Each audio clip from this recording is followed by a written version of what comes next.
Damien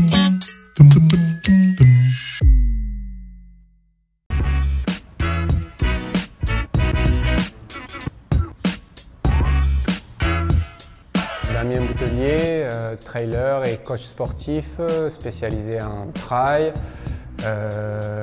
plus spécialiste des distances courtes. J'ai gagné l'année dernière les Océania, le championnat de Nouvelle-Calédonie et les championnats des Raids du Nord, donc en 2017.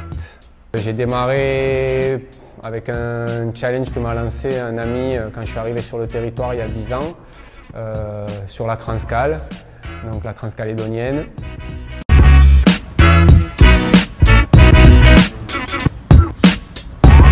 Bien sûr, pour préparer la transcalédonienne, qui est quand même un effort sur 2 jours, j'ai commencé à faire quelques courses en préparation et ça m'a de suite plu. Au début pour découvrir un petit peu les paysages et puis après on se prend au jeu de la compétition.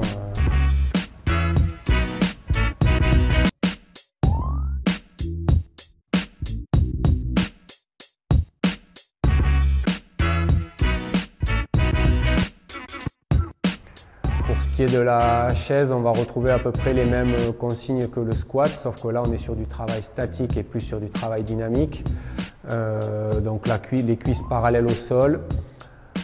L'avantage de la chaise, c'est qu'on peut directement se placer avec un angle à 90 degrés au niveau des genoux, donc le genou bien au-dessus de la cheville pour protéger ses genoux, renforcer ses cuisses, puis voilà, au niveau de l'amplitude, bien les cuisses parallèles au sol et puis maintenir la position en ayant le dos bien plaqué contre le mur et si possible les mains le long du mur. Éviter de poser les mains sur les cuisses pour ne pas tricher.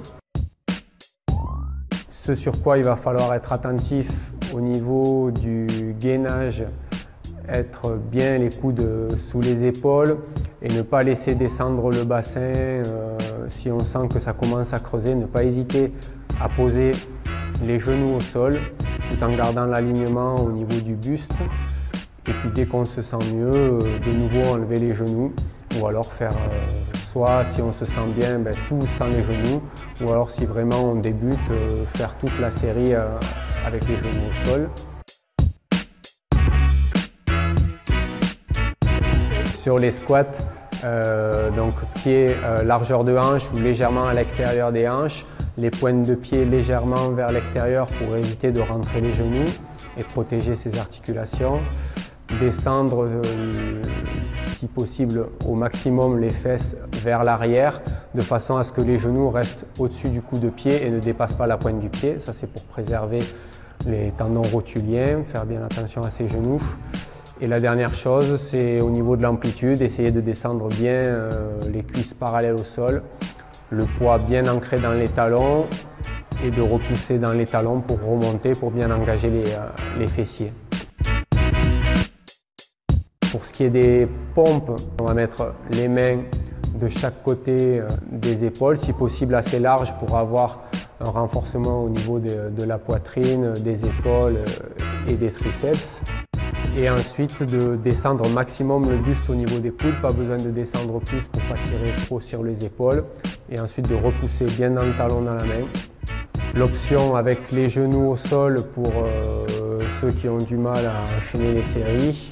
Ou alors sans les genoux pour ceux qui sont à l'aise.